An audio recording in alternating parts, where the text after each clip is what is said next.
کہو کہ حضور نے کیا سی کہ باغی جماعت جہنم کی طرف بلانے والی جماعت اہل صفین کو یہ کہو. مجھے اعتراض یہ ہے جس دن یہ کہیں گے تو میں یہ ٹونٹ ختم کر دوں گا. میں کہتا ہوں اس میں کیوں اکتفا کرتے ہو؟ میں تو حضرت عثمان کے جو مخالفین صحابہ کرام ہیں میں انہیں بھی رضی اللہ عنہ کہتا ہوں, لیکن میں انہیں حضرت عثمان کے خلاف جو ایکٹیویٹی پرفارم کی ہے نا اس حوالے سے میں انہیں بلوائی بھی کہتا ہوں. یہ نہیں ان کو بلوائی کہہ رہے, بلوائی کہتے ہیں نا, ٹھیک ہے. بلکہ وہ الیاس قادری صاحب نے تو ایک کتاب کے اندر ان صحابہ کے نام لکھ کے کہہ دیے یہ فتنہ پرور تھے. بعد میں ان کو بتایا کہ یہ صحابہ ہیں تو انہوں نے باقاعدہ معافی مانگی تھی. اچھا معافی مانگ کے بھی نہیں ان کو پتا چلا کہ بھئی حضرت عثمان کے مخالفین صحابہ کرام تھے, وہ کوئی یہودی نہیں تھے. بخاری میں 695 نمبر حدیث ہے, حضرت عثمان نے کہا نمازیں ان کے پیچھے پڑھو. تو حضرت عثمان نے یہودیوں کے پیچھے نمازیں پڑھوانی تھی. ان کو پتا تھا یہ صحابہ ہیں, مجھ سے اختلاف رکھتے ہیں, لیکن جو ایکٹیویٹی پرفارم کی وہ غلط ہے. اسی طریقے سے حضرت علی کے مخالفین کو ہم صحابی مانتے ہیں اور جنتی بھی مانتے ہیں, لیکن جو ایکٹیویٹی پرفارم ہوئی وہ غلط ہے اور نبی الاسلام نے فرمایا غلط ہے. ہمیں کوئی ضرورت نہیں تھی. یہ کہتے ہیں جی خلافت و ملوکیت مودودی نے کیوں لکھی؟ جب آپ کتابیں لکھو گے حضرت حسین کو نیچا کرو گے, یزید کو اوپر کرو گے, تو ہمیں حق نہیں کہ ہم یزید کی اصلیت بتائیں. جب تم یزید کو چھپاؤ گے کہ ان کے باپ صحابی تھے اس وجہ سے اس کو چھوڑ دو, تو ہم پھر ان کے باپ کی حقیقت قرآن بخاری مسلم کی روشنی میں نہیں بتائیں گے. تو خلافت و ملوکیت کوئی چھیڑ خانی نہیں تھی, چھیڑا تم نے تھا.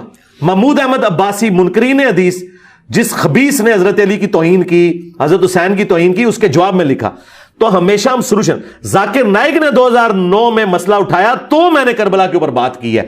تو آپ ہمیں جوتیاں ماریں, ہمیں رونے پہ بھی پابندی لگا دیں گے آپ, تو ایسا نہیں ہوگا سرکار. ہم روئیں گے نہیں, جوتیاں کھائیں گے, پھر اوپر سے لے کے نیچے تک آپ کے سارے ہینڈلرز کو جوتیاں ماریں گے اور آپ کی چیخیں نکلوائیں گے.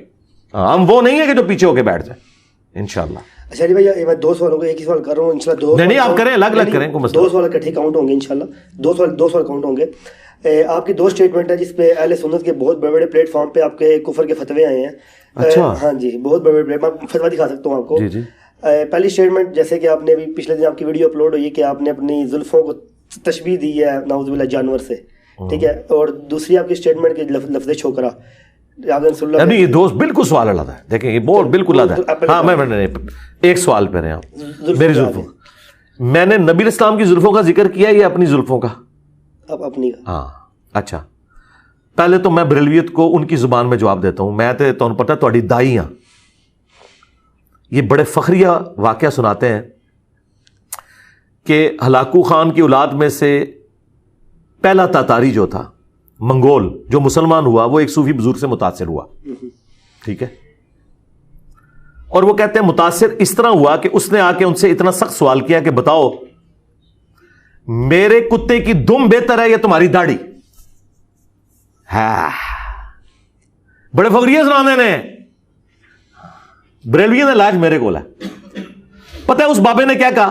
اس نے کہا اگر میں اپنے رب کا تابع فرمان ہو کے مر گیا اور جنت میں پہنچ گیا تو میری داڑھی کے بال بہتر ہے, ورنہ تیرے کتے کی دم بہتر ہے. تمہارے بابے تو داڑھی کو کتے کی دم سے برا کہیں. آؤ نا دار تلے تھوڑے بابے میں وڈے, بابیاں نے نظریات وڈے, آؤ نا کون انہیں داڑھی نو کتے دی دم تو بھی بدتر کیا. تو پتہ یہ معرفت کی بات آئیں گے. دیکھو کنی سونی گل کی تھی, لوگ سبحان اللہ کہندے سن.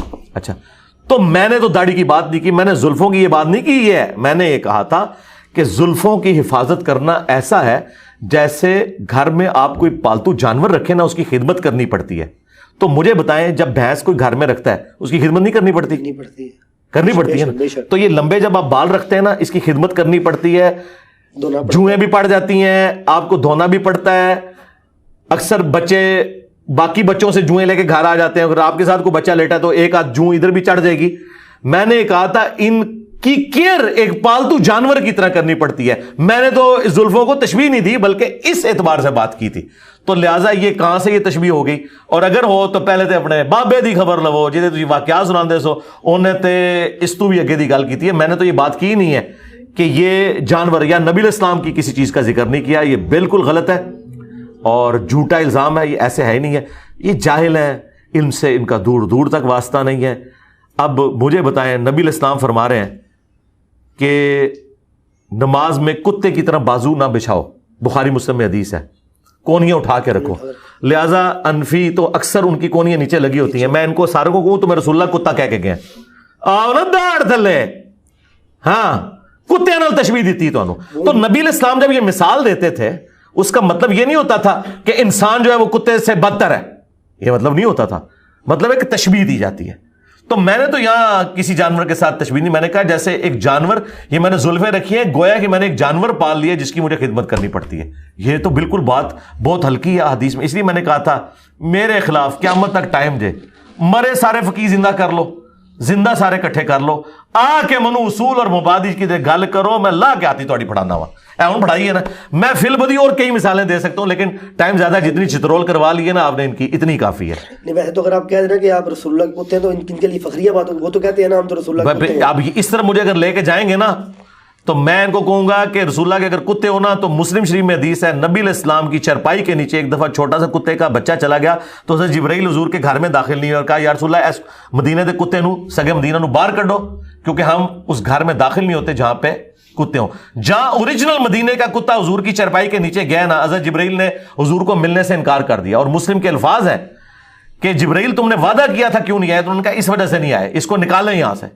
تو یہ آپ کے سارے مولوی سارے بزرگ جو کتے بنے ہوئے ہیں یہ حضور کے گھر بیٹھنے کے اہل ہی نہیں ہے, ورنہ حضرت جبرائیل نے وہاں نہیں آنا. کیا کرو گے؟ اچھا پھر مسالہ دیں دے کہ جی حضرت علی بھی تو اللہ کے شیر ہیں. بھائی یہ تو حدیث سے ثابت ہوا نا. اور دوسرا شیر کی مثال دی گئی حضرت حمزہ کے لیے نبی علیہ السلام نے دی نا. کتے کی مثال کہاں دی گئی ہے اس حوالے سے کہ وہ ایک چونکہ لائل جانور ہے لہذا لوگ ان کی طرف چیز منسوخ. آج تک کسی صحابی نے دوسرے کو کہا کہ تو نبی علیہ السلام کے ساتھ اس سے ہی مخلص ہے جس طرح ایک کتا اپنے مالک کے ساتھ ہوتا ہے, تو نبی کا کتا ہے. لیکن شیر کی مثال دی گئی. اور اس سے اگلی بات, آپ کے بیٹے کو اگر کوئی کہہ دے شیر کا پتر تو آپ فخر سے, اور کہہ دے کتے دا پتر تو تجھے کہنا ہاں مدینے دے کتے دا پتر سن لو گے نہیں. یہ تو عربی تو یہ ہمیں فضول باتیں کرتے ہیں. زید کل اسد عربی کی مثالیں میں چھوٹ رہا کہ تو شیر کی طرح بات ہو رہا ہے. اچھا علی بھائی وہ تو دوسرا سوال جو آپ کو بتایا گیا جس پہ آپ پہ فتوے بھی آئے ہوئے ہیں کافی بڑے بڑے پلیٹ فارم سے. جاہل ہے جی فتوا لگانے والے. کیا فتوے ہیں, کیا اس میں کیا ہے, سوال کریں تاکہ لوگوں کو پتہ چلے سوال کیا ہے. آپ نے یہ کہا تھا کہ جس میں آپ نے حضور پاک صلی اللہ علیہ وسلم کو لفظ چھوکرا سے تشبیہ دیتے ہوئے کہا تھا کہ وہ جو مشرکین مکہ ہیں کہتے ہیں آج کا نیا چھوکرا آ گیا ہے. وہ یہ بات کرتے ہوئے پہلی بات ہے میں نے تو نبی علیہ السلام کو چھوکرا کہا ہی نہیں ہے. یہ بات ہی بالکل الزام غلط ہے. یہ بات اس طرح ہوئی نہیں ہے. اس کو اب سمجھیں گے ہوا کیا تھا. میں نے یہ کہا تھا کہ کافر یہ کہتے تھے کہ کل کا چھوکرا آ کے ہمیں سمجھائے گا. تو یہ بتائیں یہ میں نے کہا یہ کافروں کی سٹیٹمنٹ نوٹ کی, کافروں کی, لہذا یہ کفر تو نہ رہا کیونکہ نقل کفر کفر نہ باشد. اچھا اس کے بعد اگلا سوال صرف ایک ہو سکتا ہے, وہ یہ ہے کہ یہ لکھا کہاں ہوا ہے. رکو ذرا صبر کرو, یہ تو ہم بعد میں بتائیں گے. پہلے تو معافی مانگو نا کہ تم نے اس کے اوپر گستاخی کا الزام لگایا. گستاخی نہیں بنتی کیونکہ ہم کہہ رہے ہیں کافر کہتے تھے. تو سر قرآن کھولے, قرآن میں آیا کہ کافر کہتے تھے یہ مجنون ہے, یہ پاگل ہے, یہ دیوانہ ہے, اسے پریشان خواب آتے ہیں, اس نے ایک اجمی غلام رکھا ہوا ہے جو اسے قرآن پڑھاتا ہے, سب سے بڑھ کر حضور کی بیوی کے اوپر تہمت لگا دی. کافروں نے یہ ساری تکلیفیں حضور کو دیں. جب ہم کافروں کے ریفرنس سے ان تکلیفوں کو اور ان نٹوریس ناموں کو ریپیٹ کرتے ہیں تو کیا ہم حضور کو کہہ رہے ہوتے ہیں یا کافر کہہ رہے ہوتے ہیں؟ کافر. انہی ساری خباستوں میں سے ایک خباست اگر یہ ہے تو آپ یہ تو پوچھ سکتے ہیں کہ لکھا کہاں ہوا ہے کہ وہ یہ والی گالی بھی دیتے تھے. گستاخی نہ کہیں, گستاخی تب ہوگی جب ہم خود کہہ رہے ہوں گے. یعنی اگر میں نبی علیہ السلام کو خود مجنون کہوں پھر گستاخی, اگر میں کہوں کافر کہتے تھے پھر کوئی گستاخی نہیں. تو اردو لنگوسٹک کے اندر جب مخالف کے آپ سارے اعتراضات کو ایک جگہ جمع کرتے ہیں نا تو اسے محاورتاً کہتے ہیں کہ وہ لوگ نبی علیہ السلام کے بارے میں کہتے تھے کہ ہم اپنے آباء و اجداد کے مذہب پہ ہیں, یہ کل کا چھوکرا آ کے ہمیں سمجھائے گا. اسے اردو لنگوسٹک میں محاورتاً کہا جاتا ہے. ان سارے اعتراضات کو جمع کر کے یہ لنگوسٹک کا بیریئر ہے. اور اگر آپ اس بیریئر کو نہیں مانتے نا, میں قرآن میں اس سے بھی زیادہ ورسٹ بات آپ کو بتا دیتا ہوں. چھوکرے کا لفظ تو پھر بھی قرآن میں موجود ہے حضرت ابراہیم علیہ السلام کے بارے میں کہ جب وہ بت انہوں نے توڑ کے تو بڑے بت کے کندھے پہ رکھ دیا نا تو انہوں نے کہا ہم نے ایک چھوکرے کو سنا ہے جو جس کا نام ابراہیم ہے جو ہمارے بتوں کا ذکر برائی سے کرتا تھا. وہاں پہ لفظ ہے ایک ینگ بوائے, اس کو چھوکرا کہا جاتا ہے, پنجابی میں چھور کہتے ہیں. اچھا اس لیے میں نے کہا تھا یہ نٹوریس ورڈ بھی نہیں ہے, اگر کوئی اسے نٹوریس بھی سمجھتا ہے, لیکن یہ بات سمجھانے کے طور پہ تو یہ قرآن میں موجود ہے. پھر سورۃ البقرہ سورۃ الانعام میں آیا کہ یہ نبی کو ایسے پہچانتے ہیں جس طرح اپنے بیٹوں کو. یہی میں نے بات کی تھی کہ یہود و نصارہ کے بڑے بڑے جو سفید داڑیوں والے تھے وہ تو بچوں کی طرح حضور کو دیکھتے تھے کہ یہ کل کا چھوکرا آ کے ہمیں سمجھائے گا. یہ ان کے ریفرنس ہے نہ کہ میں کہہ رہا ہوں. اور آخری جو چھکا الزامی جواب سورۃ المنافقون میں لکھا ہے کہ منافقین نے کہا کہ جب ہم عزت والے مدینے میں داخل ہوں گے تو مدینے سے ان ذلیلوں کو نکال دیں گے. اللہ کے نبی علیہ السلام اور ان کے صحابہ کو کہا ذلیل. پھر اللہ تعالیٰ نے جواب میں کہا کہ عزت تو اللہ اس کے رسول اور اہل ایمان کے لیے لیکن منافقین نہیں جانتے. اور زید ابن ارقم نے آ کے حضور کو شکایت کی. عبداللہ ابن ابی کو بلایا گیا, اس نے قسم اٹھا دی میں نے نہیں کہا. پھر اللہ تعالیٰ نے قرآن میں نازل کیا, شکر ہے قرآن میں آ گیا, یہ خالی بخاری میں نہیں ہے. تو میں آج آپ کو پیش کر سکتا ہوں کہ اگر میں کہوں کہ منافقین کہتے تھے کہ جب ہم عزت والے مدینے میں داخل ہوں گے نبی علیہ السلام اور ان کے صحابہ ان ذلیلوں کو وہاں سے نکال دیں گے, تو آپ مجھے کہیں گے میں نے ان کو ذلیل کہہ دیا. تو یہ تو قرآن نے کہا ہوا ہے, زید ابن ارقم نے شکایت کی ہوئی ہے, بخاری میں لکھا ہوا ہے, تو پہلے تو ان کے اوپر فتوے لگاؤ. تو ایسا نہیں. اسے کہا جاتا ہے نقل کفر, کفر نہ باشد. یعنی جب آپ کافر کی کوئی ریفرنس سے بات کرتے ہیں تو وہ کفر نہیں ہوتا. پھر دیکھیں ادھر بھی اللہ تعالیٰ کی کیا بھی مدد میرے ساتھ آئی. وہ اس طرح کہ پاکستان میں جو ایک تسبیح میں پروئے گئے ہیں بریلوی دیوبندی اہل حدیث, اسی میں سے اہل حدیث فرقے کا جو سب سے بڑا مولوی جو رمضان نشریات میں تمام ٹی وی چینلز پہ بیٹھتا ہے, خلیل الرحمان جاوید کراچی والا, اس کو پتہ ہی نہیں تھا کہ اللہ تعالیٰ نے اس کی زبان پہ وہ چیز جاری کی. وہ اس لیے کی کہ وہ اردو لنگوسٹک جانتا ہے, وہ پنجابی نہیں ہے. اس سے جب عاقل صاحب جدہ والے نے پوچھا کہ یہ دیوبندی ہمارے اوپر اعتراض کرتے ہیں تقلید کے حوالے سے, تو ظاہر ہے ان کے اوپر اعتراض کر رہے تھے. اس کے جواب میں انہوں نے کہا کہ یہ تو ہمیشہ ہوا ہے کہ جب جس نبی نے اپنی قوم میں آ کے دعوت دی ہے تو قوم میں جو بڑے بوڑھے ہیں مخالفین وہ کھڑے ہوتے ہیں اور وہ کہتے ہیں کیا ہم نے داڑیاں دھوپ میں سفید کی ہیں کہ یہ کل کا چھوکرا آ کے ہمیں سمجھائے گا. میرے بھائیوں, وہ بدبخت جو جہلم کا بیٹھا ہوا معاذ اللہ, اس نے رسول اللہ کے بارے میں اتنی بڑی ہرزہ سرائی کی اور جھوٹ بولا ہے. اس نے کہا ہے کہ یہودی کہتے تھے کہ رسول اللہ صلی اللہ علیہ وسلم معاذ اللہ ثم معاذ اللہ, ہم یہ لفظ نہیں کہہ سکتے, کل کے چھوکرے ہیں معاذ اللہ. دنیا میں آنے والے ہر پیغمبر کے ساتھ اس کی قوم نے جو پہلا اعتراض کیا بنیادی وہ یہی تھا کہ ہمارے باپ دادا پاگل تھے, انہوں نے کیا داڑیاں دھوپ میں سفید کی تھی, کیا ان کو کچھ پتہ نہیں تھا, یہ کل کا چھوکرا آ کر ہمیں یہ سمجھانے لگا ہے دین, یہ کل کا چھوکرا آ کر ہمیں یہ سمجھانے لگا ہے دین, یہ کل کا چھوکرا آ کر ہمیں یہ سمجھانے لگا ہے دین. تو خلیل الرحمان جاوید نے 1,24,000 انبیاء کے بارے میں یہ کہا کہ کل کا چھوکرا ٹائم قیامت تک جے ہوں جڑے منڈے ہونا تے خلیل الرحمان جاوید نو تے پھڑو نا تسی, انہوں نہیں پڑھیں گے, خود وہابی بھی نہیں پڑھیں گے. ورنہ خلیل الرحمان جاوید کہے گا. اچھا مجھے کئی لوگوں نے کہا کہ علی بھائی آپ رجوع کر لیں. رجوع کس گل دا؟ اللہ کے بندو, جب میں قرآن و سنت بیان کر رہا ہوں اس کے دلائل کو ذکر کر رہا ہوں, اس کے اوپر رجوع کرنے کا مطلب ہے میں لوگوں کو یہ بتاؤں میں گستاخ ہوں؟ رجوع تو اس بات پہ ہوتا ہے جو غلطی ہو. اگر آپ یہ کہتے ہیں رجوع ہے تو اس کے اوپر آپ شرعی حکم بیان کریں اور قرآن سے بھی بتائیں کہ قرآن سے یہ جو نبی علیہ السلام اور صحابہ کرام کو جو منافقین نے گالی دی کہ یہ ذلیلوں کو ہم نکالیں گے, تو یہ گستاخی ہے کیا؟ نقل کفر کفر نہ باشد. تو یہ جاہل ہیں جان بوجھ کے. انہوں نے یہ جو جملہ کہا نا کہ اسی لیے میں بتاؤں FIR بھی میرے پہ کاٹی تھی انہوں نے, پہلی پیشی میں فارغ ہو گئی. کیوں؟ اس میں واضح لکھا ہوا تھا بھائی جج کے پاس بھی جائے گی, وہ کہے گا یار وہ تو کافروں کے حوالے سے کہہ رہا ہے. جج کو یہ بات اس لیے سمجھ میں آئے گی کہ جج نے تو اسے اپنے دلائل میں دیکھنا ہے, اس نے یہ تو نہیں کہ میں انجینئر نو بدنام کرنا ہے, اس نے تو اپنے دلائل میں دیکھنا ہے. تو یہ بات اس طرح ہے نہیں ہے. ورنہ سب سے پہلے تو FIR کٹوا 1,24,000 منو FIR چاہیے نے, ایک FIR نہیں, انہیں سارے نبیوں نے کیا ہاں لے آؤ. آج جناب 1.5 سال گزر گیا کوئی رجوع نہیں, اور اے دیکھو وہابی آگے کہہ رہے جے ٹھیک ہے کہ جی معاذ اللہ, انہوں یہی نہیں پتا کہ معاذ اللہ لفظ ہوتا ہے یا معاذ اللہ ہوتا ہے. وہ بدبخت جو جہلم کا بیٹھا ہوا معاذ اللہ ثم معاذ اللہ ہے. تو وہ معاذ اللہ علی سرکار جڑی وہ بار بار آ کے کر رہا ہے, تو سرکار اپنے کار دی خبر لو. اچھا اس کے بعد چاہیے تھا نا ایک اپنا مولوی بھی قربان کر دیتے ہیں یار میری خاطر, کرتے نا, کیوں نہیں کر رہے؟ ان کو پتا ہے کہ بات اس طرح نہیں ہے. تو دیکھو اس دن تو پھر ٹھنڈے بھی پہ گئے, آستہ سے ٹھنڈے پہ رہے ہیں. جو چیزیں کٹ دے جے نا, میں اس نے چیز تو کٹنا نا. اور پھر میں نے حنیف قریشی صاحب کی وہ ویڈیو لگائی ہے, انہوں نے کہا کہ اگر کسی کے جملے میں 99 مطلب کفر کے ہوں, ایک اسلام کا, تو مفتی پہ واجب ہے کہ اسے اسلام کا فتویٰ لگائے گا. جب تک کوئی کنفرم گستاخ رسول نہ ہو, آپ کسی کو قتل کرو گے, آپ قاتل ہو, آپ عاشق نہیں ہو کہ بھائی بندوق چکی اپنی خود ہی فتویٰ, خود ہی مفتی, خود ہی جناب عمر, خود ہی جج اور خود ہی قاضی, ایسے نہیں ہے. مطلب تم کہاں سے آ گئے جنہیں نماز نہیں آتی اور تم یہ فتوے دو کہ کون گستاخ رسول ہے اور کون گستاخ رسول نہیں ہے؟ یہ مذاق ہے کیا؟ خبردار خبردار، آگاہ رہو، جس طرح توہین رسالت کے حوالے سے معاملہ خطرناک ہے اس طرح انسانی جان کے حوالے سے بھی معاملہ بڑا خطرناک ہے۔ 100 وجوہات کفر ہوں کسی بندے کی تعویل میں ایک وجہ اس کی ایمان والی آ جائے اسے مومن کنسیڈر کیا جاتا ہے۔ 100 وجوہات کفر ہوں کسی بندے کی تعویل میں ایک وجہ اس کی ایمان والی آ جائے اسے مومن کنسیڈر کیا جاتا ہے۔ 100 وجوہات کفر ہوں کسی بندے کی تعویل میں ایک وجہ اس کی ایمان والی آ جائے اسے مومن کنسیڈر کیا جاتا ہے۔ یہ آپ کہاں ہیں؟ آپ کو کیا پتا عام عوام کو کہ کیا چیز توہین پر منطبق ہوتی ہے اور کیا چیز جو ہے نا نہیں ہوتی؟ سوائے انجینئر صاحب کے یہ لکھنا بھول گئے تھے کہ انجینئر کی بات میں 100 کے 100 مطلب بھی ایمان کے ہوئے، تب بھی آپ نے کفر کا فتویٰ لگانا ہے۔ تو اس میں تو کچھ بھی نہیں تھا اور انہوں نے جان بوجھ کے اسے اچھالا، اور یہ انہیں پتہ ہے یہ ایسی بات نہیں، یہ چاہتے یہ ہیں کہ کوئی مجاہد ملت چڑھا دے میرے اوپر۔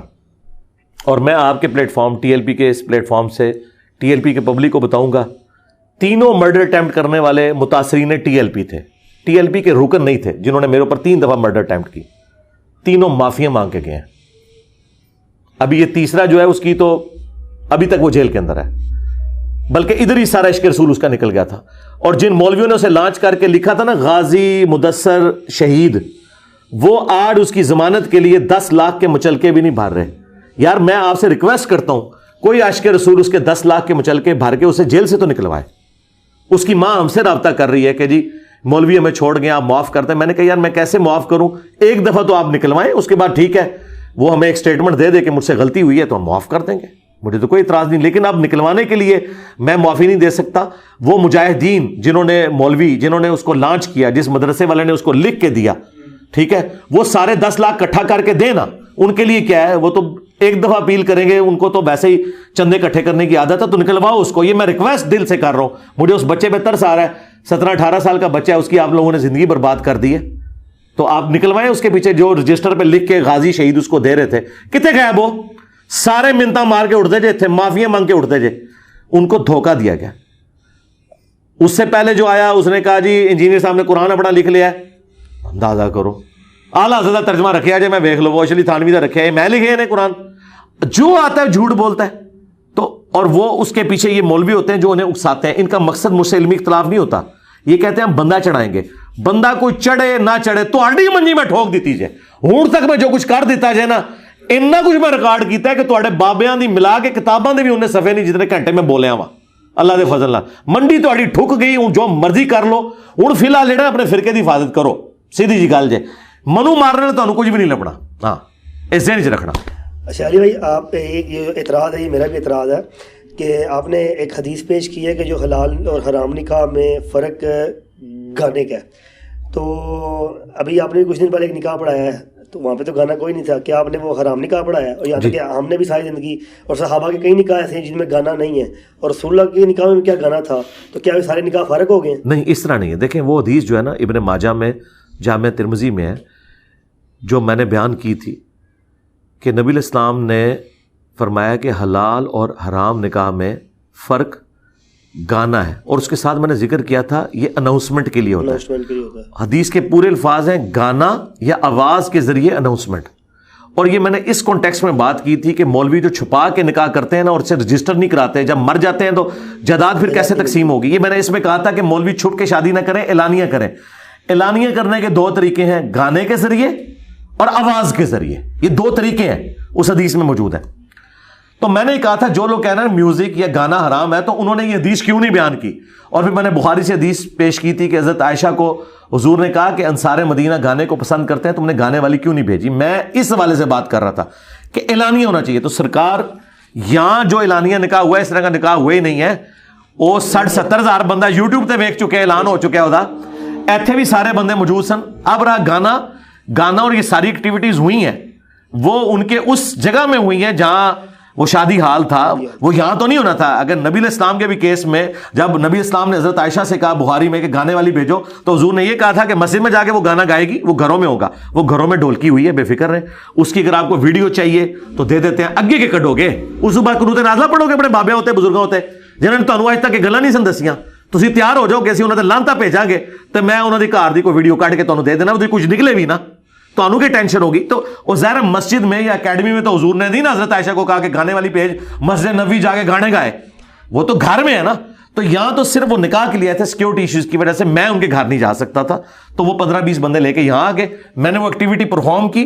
وہ آپ نے ایک اور چیز نوٹ کی, رجسٹریشن بھی یہاں پہ نہیں ہوئی ہے. رجسٹریشن بھی وہاں پہ رجسٹرار بیٹھا تھا, وہ میرے پاس رجسٹر آئے گا, میں اس پہ سائن کر دوں گا. آدھی ایکٹیویٹیز یہاں ہوئی تھی, آدھی وہاں ہوئی تھی. انہیں جو اگر تسی تیار ہو اپنے بزرگاں تے لانتا بھیجنے واسطے, تو میں انشاءاللہ وہ ویڈیو بھی کڈا لینا وا. میں تو اور کے چاہیے ایک بابے کا نام لے کے لانتا پواواں گا جنہوں نے تواڈے کولوں حدیثاں چھپائیاں نے. ٹھیک ہے, تہاڈی تسلی ہوگی ہن. بے شک, بے شک. آخری چیز کہ آخری نہیں اور پوچھو, منجی ٹھکواؤ. میں چاہنا ایک ٹی ایل پی والے منجی ٹھکوائے.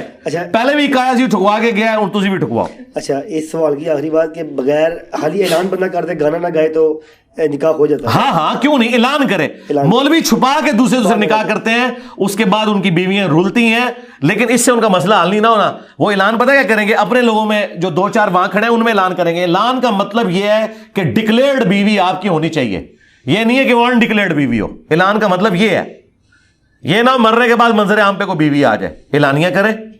اعلان سے مراد یہ نہیں ہے کہ 4 اپنے دوستوں کو بٹھا کے تو اعلان کریں, اور ساتھ رجسٹریشن بھی کریں. اب آپ کے کس حدیث میں لکھا ہے رجسٹریشن؟ ظاہر ہے کہ اس زمانے میں رجسٹریشن نہیں ہوتی تھی.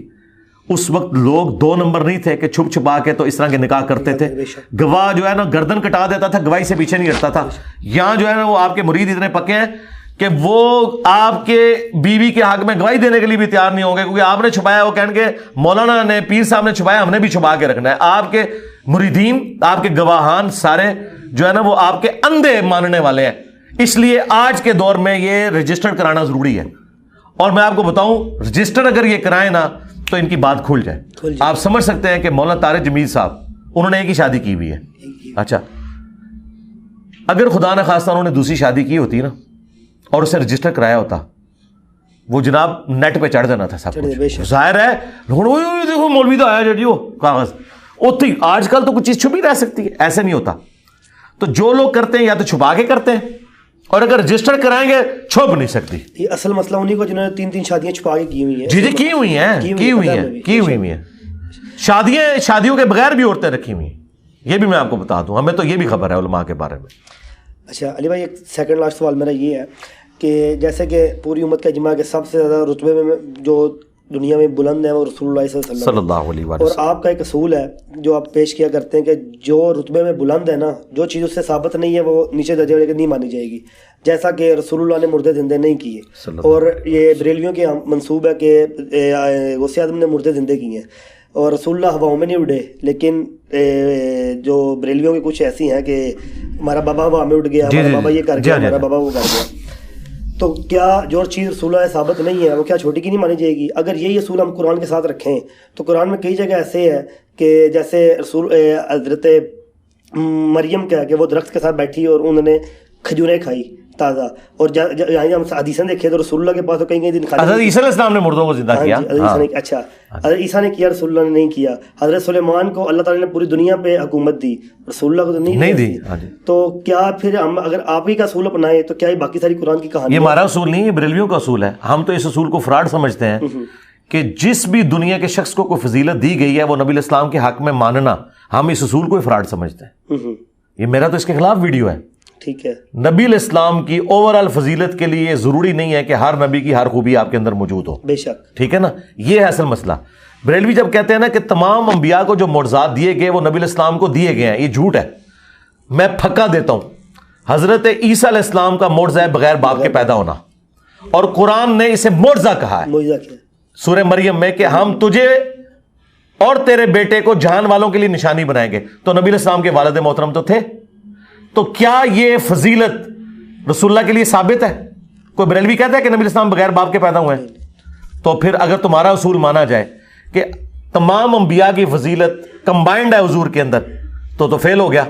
اچھا, بخاری مسلم میں آیا کہ قیامت کے دن سب لوگ ننگے اٹھائے جائیں گے, سب سے پہلے ابراہیم علیہ السلام کو لباس پہنایا جائے گا اور اس کے بعد باقی لوگوں کو. یہاں پہ حضرت ابراہیم علیہ السلام کو باقی تمام انبیاء پہ فضیلت ہے. قرآن میں آیا وَكَلَّمَ اللَّهُ مُوسَىٰ تَكْلِيمًا, اور اللہ نے موسیٰ کے ساتھ وہ کلام کیا جو کہ کلام کرنے کا حق تھا. یہ فضیلت اس پلانٹ ارتھ پہ کسی اور شخص کے لیے نہیں ہے. ہمارے نبی علیہ السلام کے لیے ہے شب معراج آسمانوں پہ. دنیا میں اللہ نے ایک بندے کے ساتھ کلام کیا, وہ موسیٰ ہے علیہ السلام. تو یہ فضیلت حضور کو حاصل نہیں ہے. اوور آل فضیلت نبی علیہ السلام کو ہے, جو صحیح مسلم میں حدیث ہے کہ انبیاء کرام کی امامت فرمائی نبی علیہ السلام نے. یہ عقیدہ بریلویوں کا ہے کہ تمام نبیوں کی چیزیں جمع کر کے حضور میں ہم کہتے ہیں کہ وہ نہ بھی ہوں تب بھی کلی فضیلت نبی علیہ السلام کی ہے, آپ امام الانبیاء ہیں. یہ عقیدہ ہی فراڈ ہے. اب آ جائیں اس طرف جو دوسرا جز ہے, اس کے ساتھ میں آپ کے ساتھ ایگری کرتا ہوں. وہ بھی میں نے کبھی بیان نہیں کی یہ بات کہ جو کم فضیلت والا ہے وہ اپنے سے بڑے والی فضیلت جس شخص کی ہے اس کو جو خوبی نہیں دی گئی وہ اس کو دی گئی ہے. میں نے تو کبھی انکار نہیں کیا. میں نے کہا تھا کہ نبی علیہ السلام کا امتی ہو. میں نے اگلے انبیاء سے نہیں کمپیئر کیا کہ نبی علیہ السلام حضرت عیسیٰ سے افضل ہیں تو حضرت عیسیٰ علیہ السلام جو ہے بغیر باپ کے پیدا ہوئے یا وہ مردوں کو زندہ کرتے تھے تو نبی علیہ السلام کو بھی کرنا. میں نے کہا تھا کہ جو فضیلت نبی علیہ السلام کو نہیں دی گئی ان کے نام کے اوپر ان کے ماننے والے بابوں میں آپ کلیم نہیں کر سکتے. یہ میں نے بات کی تھی. اگلے انبیاء کے ساتھ نہیں اسے جوڑا. یہ ذہن میں رکھیے گا. اس امت کے ساتھ کہ جو نبی علیہ السلام دیکھیں مثلا یہ کہتے ہیں جی بازید بستامی جو ہے پردہ کرتے تھے کیونکہ جو دیکھتا تھا کلمہ پڑھ لیتا تھا. کتنا زیادہ پھر دین کا دشمن تھا یہ انسان. حضور تو پوری زندگی اپنی اس پہ گزار دی کہ لوگ کلمہ پڑھ لیں, اور ایک بندہ چاہتا ہے کہ لوگ کلمہ ہی نہ پڑھیں اس کے لیے وہ نقاب کرتا ہے. قرآن میں آیا فَلَعَلَّكَ بَاخِعٌ نَفْسَكَ عَلَىٰ آثَارِهِمْ, اے نبی اپنی جان کو ہلاکت میں ڈال لو گے اس کم سے کہ لوگ ایمان نہیں لا رہے. اور یہ کہہ رہے ہیں کہ بازید بستامی کو دیکھ کے کلمہ پڑھ لیتے. پھر ہم کہتے ہیں نا کہ یار حضور کو دیکھ کے بجال نے تو کلمہ نہیں پڑھا, بازید بستامی کو دیکھ کے کیسے لوگ کلمہ پڑھ لیں گے. ہاں علمی دلائل سے چاہے نبی علیہ السلام قائل کریں یا آج کا کوئی انسان کرے وہ کسی کو کلمہ پڑھا سکتا ہے, اس میں تو کوئی مسئلہ نہیں ہے. ڈاکٹر ذاکر نائک نے ہزاروں ہندوؤں کو کلمہ پڑھایا ہے. اچھا من دسو 90 لاکھ نو کلمہ پڑھانا ایک تے جعلی گل سی, وہ ہو گیا ولی اللہ. جیڑا ہندوؤں نو کیمرے میں کلمہ پڑھا رہا ہے وہ ولی اللہ کیوں نہیں بریلویوں دے نزدیک؟ ویسے میرا ایک سوال ہے, اگر میں ٹی ایل پی والوں سے پوچھوں کہ ذاکر نائک نے ہزاروں چلے احتیاطاً سینکڑوں ہندوؤں کو کلمہ پڑھایا, یہ کہتے ہیں کہ جو بزرگ کلمہ پڑھائے وہ ولی اللہ ہوتا ہے, ذاکر نائک کو ولی اللہ یہ کیوں نہیں مانتے؟ اس کے جواب میں وہ کیا کہیں گے؟ آپ کا کیا خیال ہے؟ مجھے کہنا ہے وہ تو یزید کو رضی اللہ کہتا ہے تو وہ کافر ہو گیا بس. جیڑا یزید نو رضی اللہ نو کہے ٹھیک ہے اودی اے بزرگی فارغ, جیڑا اپنے نا دے کلمے پڑھاوے, جو یہ کہے کہ میرا جھنڈا محمد کے جھنڈے سے بڑا ہوگا, ہم اس کو کہاں سے بابا مانے؟ اور جیڑا اپنا نا ہی یزید رکھ لے ابو یزید اور کہے میں جعفر دا مرید ہاں, جعفر دے مرید تے آج اپنے پتر دا نا یزید نہ رکھن. تو ڈائریکٹ مرید ہو کے رکھی بیٹھے, یا مرید نہیں ہے یا تو ڈنڈی ماری ہے. ویسے مرید کوئی نہیں جے, کیونکہ امام جعفر علیہ السلام کی وفات کے بھی آلموسٹ 50 سال کے بعد بازید پیدا ہوا ہے. اس کی تو ملاقات ہی کوئی نہیں ثابت. وہ کہتے قبر جا کے مرید ہوا ایسی, پتہ نہیں کدی قبر تے گیا تھا کتنے مرید ہوا ہے, کہانی ہے ساری. تو مجھے بتائیں اگر ذاکر نائک کے غلط عقیدوں کی وجہ سے بقول ان کے اس کا کلمہ پڑھانا فارغ ہے تو تواڈے بابیاں دے غلط عقیدے مطلب تواڈے بابیاں دے کلمے فارغ نہیں. اور اس میں دلیل یہ ہے بخاری مسلم حدیث ہے اللہ تعالیٰ فاسق سے بھی دین کا کام لے لیتا ہے. ہاں آپ ذاکر نائک کو فاسق مانیں, ہم آپ کے بابوں کو فاسق مانیں گے, ہم دلیل وہ مانیں گے جو قرآن و سنت میں لکھی ہوئی ہے. جی اچھا جی بھائی, ایک آخری اختلاف جو میرا آپ سے اختلاف ہے کہ آپ اکثر ویڈیو میں اپنے آپ کو مجدد کہہ رہے ہوتے ہیں. آپ کے آپ نے کہا ان کے اندر ایک مجدد آیا ہے. نہیں, یہ تو میں نے ٹونٹ کیا ہے. نہیں, میں نے مجدد کا دعویٰ نہیں کیا. مجدد کا دعویٰ تو ان کے ابے نے کیا ہے, شیخ احمد سرندی نے, جس کو بابا خادم رضوی بھی بڑا کوٹ کرتے تھے. ہم خادم رضوی صاحب اور ان کے پورے ماننے والوں سے پوچھتے ہیں کہ شیخ احمد سرندی سے پوچھو جو تم نے اپنے آپ کو 1000 سال کا مجدد کہا ہے, مجھے کوئی ضعیف روایت دکھاؤ. مجدد تو 100 سال کا ہوتا ہے, ابو داؤد اور حاکم میں حدیث موجود ہے. اس نے خود اپنے آپ کو مجدد ڈکلیئر کیا اور اس نے کہا کہ جو کچھ مجھے ملا ہے نا اس کا کچھ حصہ مادی کو بھی ملے گا. اپنے آپ کو مادی تو بڑا سمجھتا ہے. اور اس نے کہا اس امت میں اگر کوئی نبی ہوا, یہ مکتوبات میں وہ لکھ رہا ہے, تو وہ فقہ حنفی والوں میں سے ہوگا. اور عیسیٰ ابن مریم بھی اترے تو فقہ حنفی کے مطابق عمل کریں گے. پھر انہوں پھر شرم آئی کہ تو لوگ میرے پیچھے پہ آ جان گے لٹھ لے کے. انہیں کہا نہیں, وہ ان کا اجتہاد جو ہے نا وہ امام حنیفہ سے مل جائے گا. یار انہوں کا اجتہاد بخاری مسلم تو ملے گا, مسلم شریف میں حدیث ہے, وہ تمہیں اللہ کے نبی کی کتاب اور ان کی سنت کے مطابق چلائیں گے, یعنی کتاب اللہ اور سنت کے مطابق, فقہ حنفی کے مطابق نہیں. میں نے کبھی اپنے آپ کو مجدد نہیں کہا میرے بھائی. میں نے یہ کہا کہ یہ جو ڈیفینیشن کرتے ہیں نا یہ بھی ٹونٹ کے طور پہ, جیسے وابیوں کا خدا, وابیوں کا خدا, یہ کہتے ہیں کہ جو غلطی ہائی لائٹ کرتا ہے اور جو بڑے لیول کا بگاڑ دور کرتا ہے. احمد بریلوی مجدد کیوں ہے؟ کیا اس نے ایسا کارنامہ کیا جو باقی لوگوں نے نہیں کیا؟ تو وہ کہتے ہیں کہ جس دور میں رسول اللہ کی گستاخیاں ہو رہی تھی انہوں نے گستاخوں کو ننگا کیا. مجھے بتائیں اعلیٰ حضرت نے زیادہ گستاخ ننگے کیتے نہیں یا میں؟